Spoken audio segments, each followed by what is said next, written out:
maha pelimpah kasih. Jadi selama ni kita Ar-Rahman Ar-Rahim kasih juga.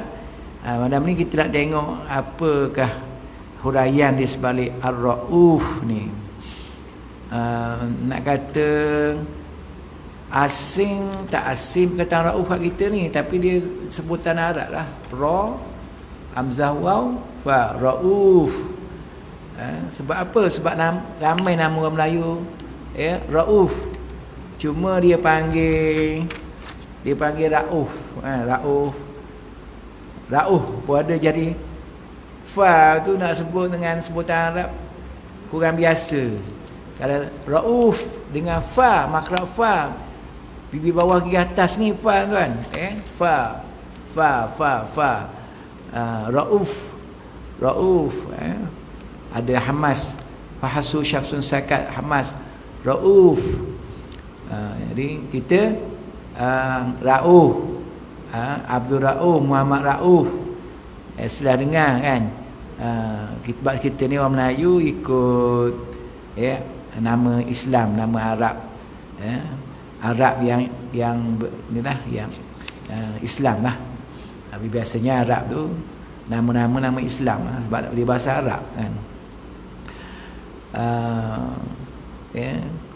Ada juga sampai jadi nak gimana, nak jumpa Pak Uk jadi gitu. Jadi yang kita nak belajar ni Asmaul Husna yang ke-83, Ar-Rauf, asal perkataan daripada perkataan Ra'afa. Makna Ra'afa ni mengasihani. Mengasihani itu bentuk yang lebih spesifik dan lebih kuat. Ra'afa, Rauf ni. Rauf yang belas kasihan. Kasih belas kasihan sama tuan. Cuma belas kasihan ni, kalau kita orang tu, dia tu pengasih, dia tu mudah kesian kat orang. Belas kasihan kan, dia tengok orang tu dia kesian, orang tu susah, orang ni, orang lain tak apa-apa, dia dah kesian. Itulah makna Rauf tu lah. Kalau orang, kalau pada orang lah kan, kalau pada orang.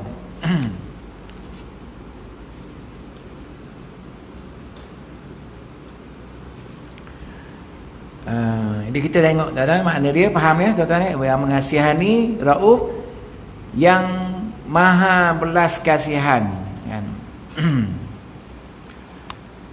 Di situ dia bawa ayat Quran di antara manusia ada yang mengorbankan dirinya kerana mencari keredaan Allah semata-mata, dan Allah amat belah kasihan kepada hamba-hambanya yang taat. Wallahu la raufum bil ibad. Ayat dia, Allah tu maha belah kasihan kepada hamba-hambanya yang taat. Yang tak taat pun dapat juga Ar-Rahman tuan, atas dunia ni. Dia dapat menikmati dunia ni, makanan dunia yang indah ni, tapi dia tak ada Ar-Rahim. Jadi yang maha pelimpah kasih ni disebut kat sini, terjemahan dia tu dalam ayat ni, pada hamba-hambanya yang taat. Yang taat je lah dapat, yang taat je yang dapat sifat Allah Ar-Rauf ni. Tapi kalau separuh-separuh taat tu, dia jangan putus asa. Sebab Allah ni dia kesian. Kalau katalah anak tu buat salah dengan ayah kan, tapi dia tahu ayah dia tu memang pengasih kan. Dia ada tegas dia, tapi dia tetap pengasih. Tegas tu muntaqim, yang kita belajar sebelum ni. Tegas mana pemberi balasan, muntaqim tu. Sebab apa? Kalau ada muntaqim, ada pula ni Rauf, ada Rahman, ada Rahim. Banyak lagi lah sifat Allah yang maha penyayang, maha baik, yang bar. Yang kita belajar yang bar dulu pun, yang amat membuat kebaikan, ya bar. Tapi ada muntaqim, ada pemberi balasan, ada neraka. Kalau kata belah kasihan, tak masuk neraka dah. Tapi ada muntaqim. Sebab apa? mestilah ada sebab. Allah tu Maha Adil, kan? Allah tu Maha Adil. Wallahu raufur rahim. Wa ma rabbuka bizallaminil abid. Allah tu dia Maha belas kasihan, Maha penyayang. Kemudian apa ayat sambungan tadi? Allah tu tidak sekali-kali menzalimi hamba-Nya. Tak zalim. Dan sebab apa ada yang masuk neraka tu? Panas tu.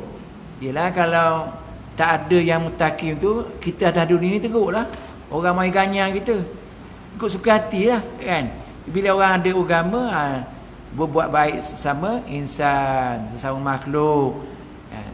Jadi kalau sebab apa dia takut balasan Allah. Kalau semua Allah ni bagi syurga semua jahat tak jahat pun, nanti teruklah atas dunia ni orang yang lemah, kan? Tu yang ada muntakim tu. Baik tuan-tuan. Saya ambil makna tu, saya catat kat situ tuan-tuan. Kami makna daripada kitab Akidah Islam saya sabit terjemahan bahasa Melayu. Akidah Islam kata Ar-Rauf ni Maha Pengasih, sama je. Banyak kerahmatan dan kasih sayangnya. Jadi sama juga dengan Ar-Rahman Ar-Rahim, Maha Pengasih, kan, Maha Penyayang. Cuma ditambah ni bukan banyak tu rahmat tu. Rahmat tu banyak. Kasih sayang itu banyak. Allah ni lebih lagi nak menambahkan kemuliaan Allah Taala, keagungan Allah Taala tu daripada Ar-Rahman Ar-Rahim, tambah lagi Abbar, Al-Bar yang kita belajar. Kemudian ini lagi Ar-Rauf, tambah lagi kasih sayang Allah Taala tu. Tapi nanti kita akan faham dia lebih daripada makna pengasih tu. Daripada saya ambil kitab Melayu, bacaan kitab akidah zaman-zaman dulu, banyak orang rujuk kitab ni, Asas Akidah Islam. Makna dia bagi Ar-Rauf ni yang Maha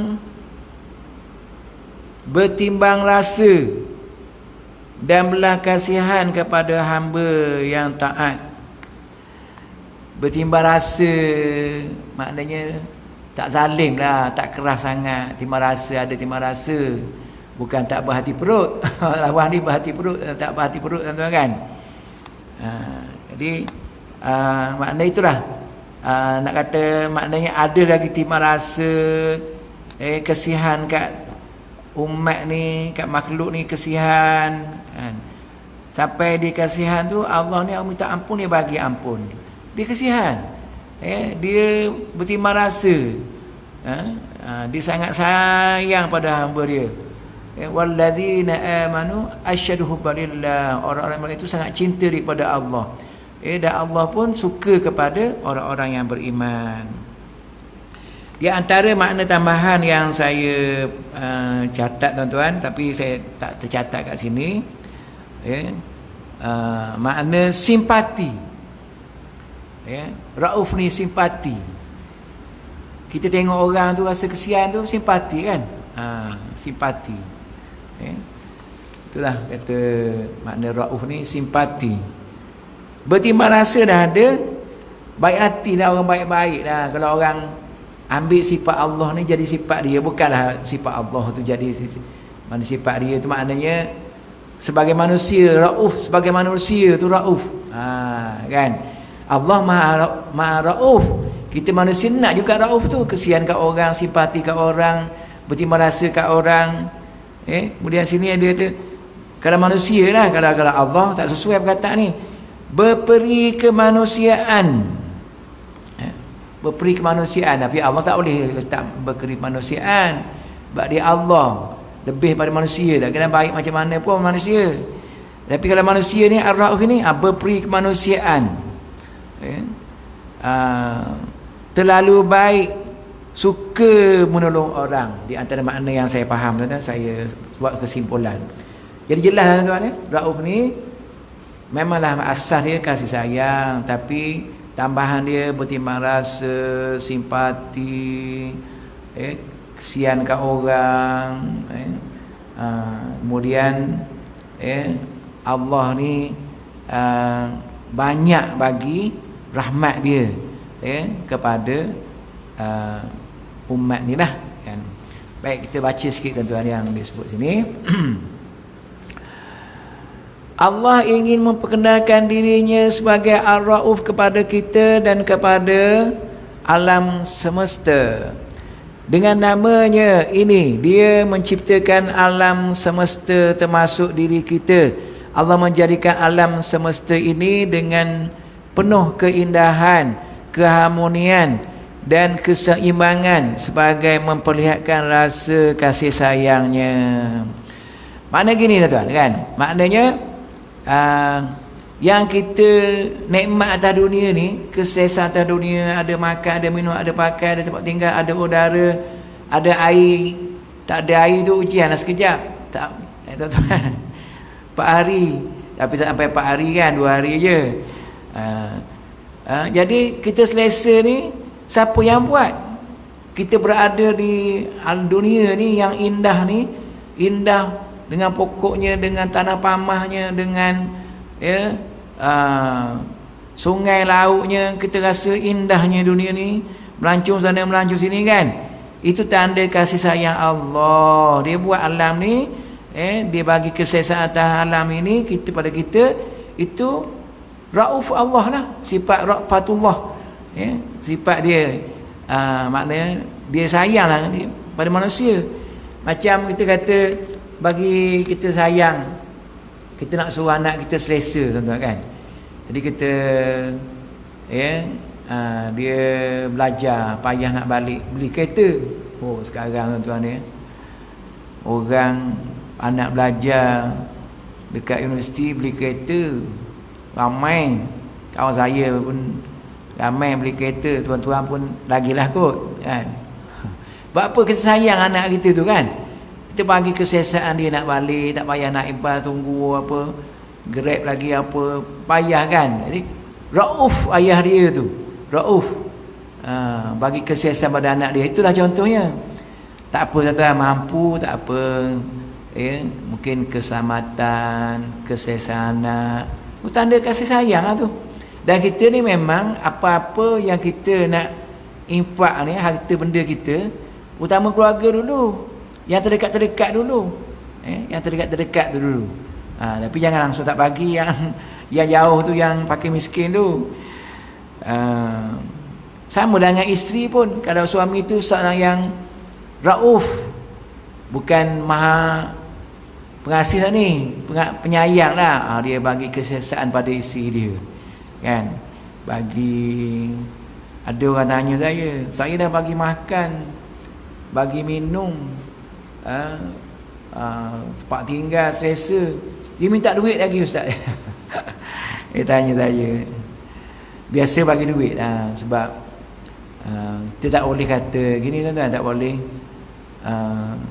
Ada yang selalu terdengar lah, kata masak, kemas tempat tidur, melayan suami apa semua bukan kewajipan isteri, kewajipan suami, tapi atas taat pada suami dia buat tak tepat tu. Memang tanggungjawab isteri.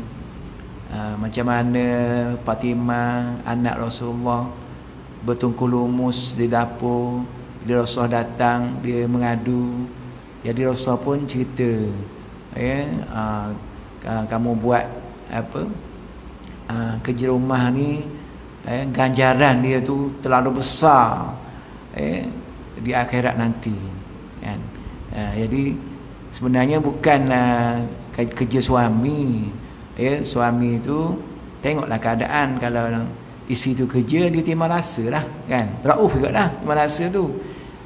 Tapi jangan buat sebaran tu, basuh kain ke, kemar rumah ke, rumah tempat tidur, masak ke, bukan kerja isteri kerja melayan suami.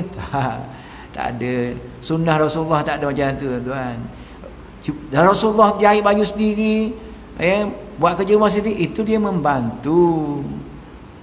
Yang masak isteri juga, tapi dia membantulah, itulah suami. Tapi kalau sekarang ni dah dua-dua kerja, itu nak suami nak kena Rauf lah, terima rasa lah. kan.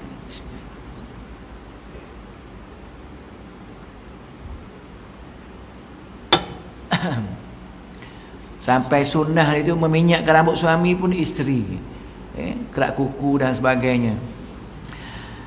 Jadi maknanya isteri tetap tanggungjawab di rumah dia tu dibantu oleh suami. Tapi kalau dua-dua kerja, itu nak kena bincang, dari segi kewangan pun bincang. Jadi duit itu pun perlulah dibagi sebagai hadiah rauf kepada isteri, kan, pada isteri. Jadi itulah kata tadi, bukti kasih sayang Allah tu dia jadikan kita ni selesa, tuan.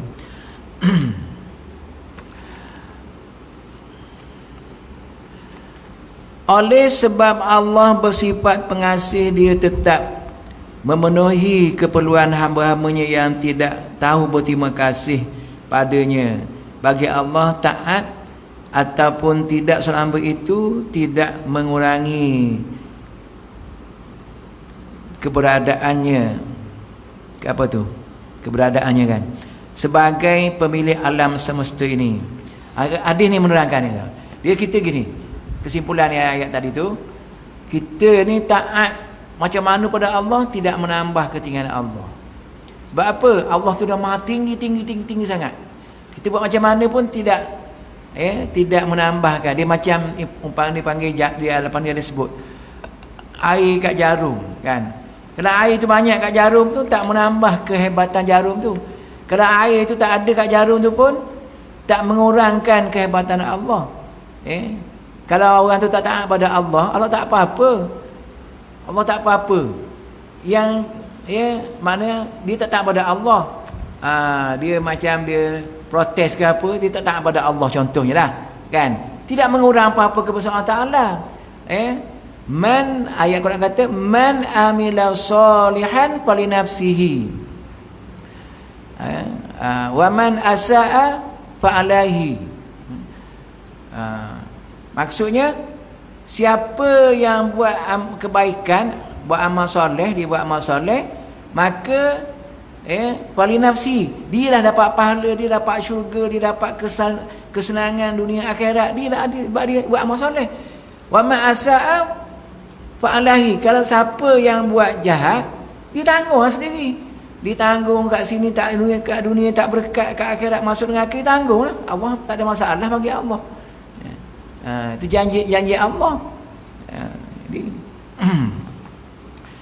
ni dalam hadis ni ada sebut, Nabi kata, hai hamba-hambaku, apabila semua manusia daripada manusia pertama yang hidup di dunia ini hingga manusia terakhir termasuk jin menyatakan ketakwaan pada Allah, perkara itu tidak akan menambah kekayaan Allah sedikit pun. Saya dah sebut tadi, kan. Ni hadis Rasulullah ni, maksud dia ni. Begitulah juga sebaliknya, apabila seluruh manusia dan jin di muka bumi ini melakukan kejahatan yang seburuk-buruknya, itu semua tidak mengurangkan sedikit pun kebesaran dan kekuasaan Allah. Lepas tu dia sebutlah pasal jarum yang saya sebut tadi, tuan-tuan.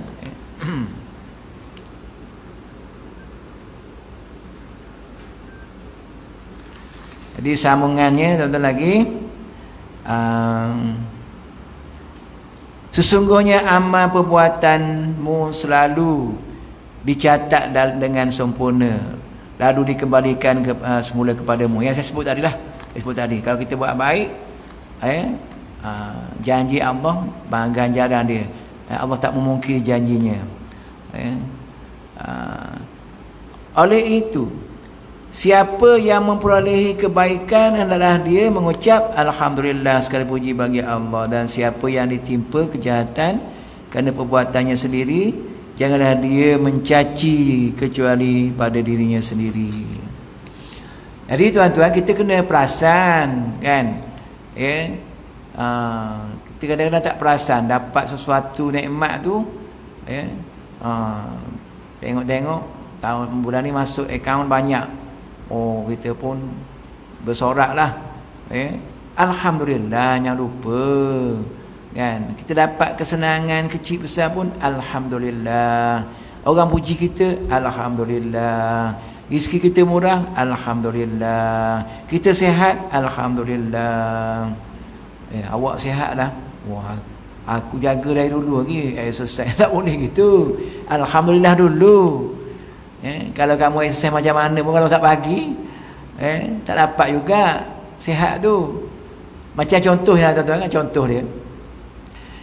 Bila hamba tu dia beribadat 500 tahun kan, disebut banyak kita selalu mendengar dah. Dia beribadat selama 500 tahun. Lepas tu bila mati dia minta dengan Allah, nak masuk syurga dengan Allah kata, masuklah syurga, kamu masuk dalam syurga dengan rahmat-Ku. Dia kata, ya Allah, saya nak masuk syurga dengan amalan saya yang selama 500 tahun tu.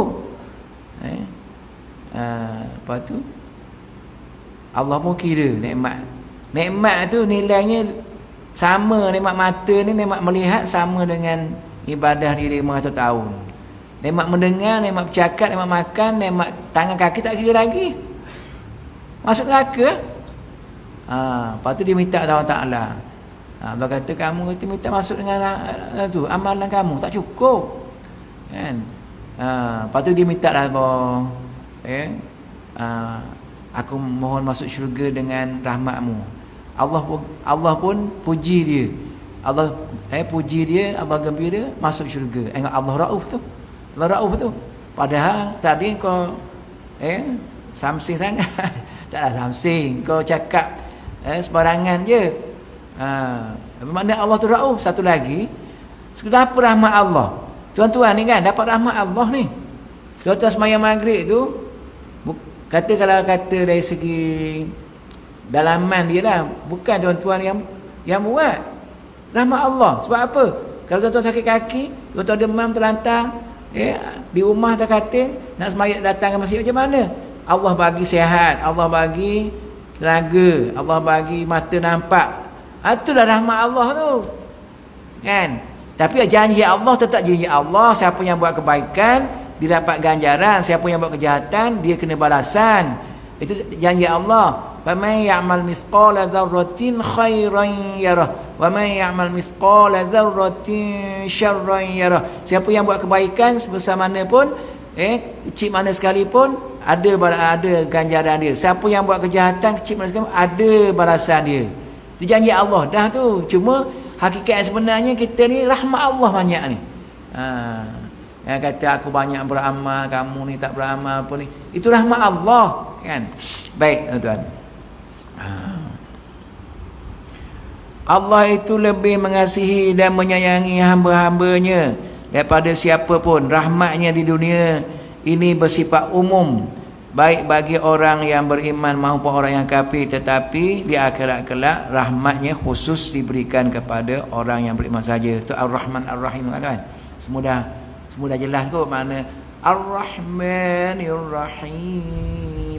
Tuhan yang Maha Pemurah. Makna atas dunia ni orang kafir pun dapat, orang Islam pun dapat. Cuma orang Islam ni ada berkatnya lah kan. Jadi tapi Ar-Rahim ni khusus syurga untuk orang yang Islam beriman di akhirat nanti. Kan. Jadi tapi macam-macam mana pun kasih Allah lah yang lebih besar, lebih tinggi.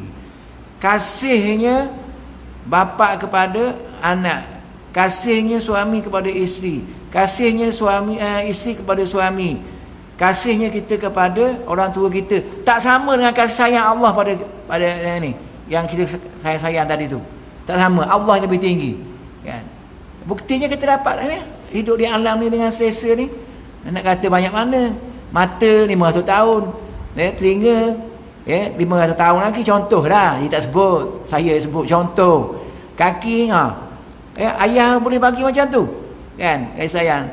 Kita buat salah, ayah kata kau keluar dari rumah mana, aku tak mengaku anak, yang balik lagi rumah ni. Menyesal tak boleh juga ayah tu. Betul kan? Tapi maknanya itu manusia kan, rauf dia tak kuat. Tapi Allah man ya'mal su'an aw yazim nafsahu summa yastaghfirullah yajidillahu ghafurur rahim. Siapa yang buat kesalahan ataupun menzalimi diri sendiri, dia mohon ampun kepada Allah, dia dapati Allah tu Maha Pengampun lagi Maha Penyayang. Tengok, salah macam mana pun Allah ampun, salah macam mana pun Allah ampun. Dua je kena jaga tuan. Dosa ni dua kena jaga. Satu syirik, dosa dengan orang. Dengan Allah senang kita minta, duduk dalam rumah ke, duduk dalam kereta ke, duduk kat mana ke, kita minta dengan Allah. Dosa dengan orang duduk Sabah. Nak beli raya ni, PRN sebut Sabah sikit tuan. Nak minta maaf macam mana? Nak pakai apa online, naik tak pokok baru online. Bukan semua tempat tuan. Sabah pun saya biasa kat Sabah, saya kat Sarawak. Kalau online apa ni, line ni lah, line apa wifi ni, wifi salah sebut tak betul. Apa ni dia, kalau kita pergi jauh-jauh dalam hutan pun tak ada tu kan, bukan kat Sabah aje kan. Tapi tak boleh nak hurai panjang, nanti kan jadi hurai politik pula kan. Baik, jadi itulah tuan-tuan, kasih sayang Allah tu lebih tinggi kan. Kemudian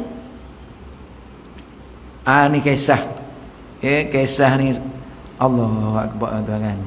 Nabi jumpa wanita, dipasang kasih sayang lah ni. Nabi nampak wanita tu dikelilingi anak-anaknya yang masih kecil. Dia tanya Rasulullah, wahai Rasulullah, aku mendengar orang-orang bercerita engkau pernah berkata, sesungguhnya Allah seorang Allah sayang pada hamba-hambanya melebihi sayang seorang ibu kepada anak-anaknya. Adakah itu benar wahai Rasul? Bijak perempuan ni, dia punya andaian dia tu bijak. Nabi Muhammad menjawab benar. Dia kata Allah ni, kasih sayang Allah tu melebihi kasih sayang hamba-hamba yang kita sayang kat mak, sayang kat anak, sayang kat adik-beradik kan. Betul saya kata. Waktu wanita tu kata, sesungguhnya seorang ibu tidak sampai hati melemparkan anak-anaknya ke dalam tungku api ini. Ada tungku api kat situ. Jadi dia maknanya dia macam muskil lah. Allah kata sayang pada, kasih sayang Allah tu lebih pada kasih sayang kita kan, pada orang-orang yang kita sayang. Tapi kalau lebih sayang pada ibu, khusus ibu sayang kat anak tu, Allah lagilah kasih Allah tu lebih sayang lagi. Nilai kasih tu lebih tinggi pada Allah kan. Jadi ni saya tak sanggup nak campak anak saya dalam tungku. Mana Allah ni campak umatnya dalam neraka. Allah tuan. Kalau tuan-tuan dengar rasa macam mana tuan itu? Saya tak sanggup nak campak Allah tu. Kata kasih sayang ni lebih daripada kasih sayang ibu pada anak. Saya tak sanggup nak campak anak saya dalam neraka. Makna di sebalik itu tu Allah campak manusia ni dalam neraka. Jadi Nabi Muhammad pun menangis, Allah menangis tengah kan. Maknanya bila berbicara tentang kasih sayang Allah, kasih sayang manusia, jadi Rasulullah menangis dan berkata, sesungguhnya Allah tidak menyeksa manusia dengan api neraka, melainkan bagi mereka yang enggan mengucapkan la ilaha illallah. Saya sebut dah tadi kan tuan. Maknanya dosa ni Allah ni open je. Kalau kita minta dia, Allah open je, dia akan ampunkan. Tapi jangan minta main-main kan, minta sungguh-sungguh lah. Tapi dosa syirik tak boleh, maksud neraka juga dosa syirik. Dan dosa dengan orang kena minta maaf dengan orang, ataupun kita berdoa pada Allah, ya Allah ampunkan dosaku, adapun dosa aku dengan makhluk, dengan manusia, aku minta engkau tanggunglah ya Allah. Bukakanlah hati mereka ya Allah untuk maafkan aku ya Allah. Gitu lah, minta dengan Allah, minta dengan bos lah, minta dengan the greatest boss lah, maknanya minta dengan Allah juga. Dan kita nak cari orang tu meninggal lah. Lepas tu kita ni pergaulan kita seluruh Malaysia. Tuan-tuan yang duduk Bandar Puteri ni, Taman Bandar Puteri, saya rasa pergaulan seluruh Malaysia kan, sebab ramai yang berpelajaran, belajar kat universiti, kerja pun campur-campur. Jadi mungkin ada kawan yang balik Kedah, Perlis, Hulu Kelantan. Macam mana minta maaf tu? Kalau ada nombor telefon, ada apa, ada grup, boleh minta maaf balik. Tapi masalah apa tuan? Betul ke dah masuk? Oh, tak perasan. Jadi tuan-tuan ni, masa dah masuk ikut sampai kena berhenti. Tuan-tuan baca sendirilah ya, dia punya khasiat dia tu. Khasiat tu agak menarik ya, di bawah tu. Kalau ada orang bergaduh, kita baca Allahumma salli Muhammad. Kita pergi yang dah. Allah sallu ala Nabi, sallu ala Nabi. Allahumma salli Muhammad. Ya Rauf, ya Rauf, ya Rauf. Insya-Allah tak jadi bergaduh dan tak cedera. Disebut sini lah. Yang khusus, yang lain tuan-tuan bacalah. Tuan-tuan bacalah. Waktu kat Kelang saya tak perasan tuan ya. Jadi setakat itu dulu bila boleh azan. Saya mohon ampun Allah Taala dan minta maaf tuan-tuan jika ada kekurangan, kesilapan dan sebagainya. Apa yang baik Allah Taala bila mohon Al-Quran Taala baik saya sendiri hakikat kita tanggung majlis kita tasbih kafarah dan suratul Asr. Bismillahirrahmanirrahim. Subhanakallahumma wa bihamdik asyhadu an la ilaha illa anta astaghfiruka wa atubu. Bismillahirrahmanirrahim. Wal 'asr innal insana lafi khusr illa alladhina amanu wa 'amilus solihati wa tawassaw bil haqqi wa tawassaw bis sabr. Wabillahi taufiq wal hidayah. Wassalamu alaikum warahmatullahi wabarakatuh.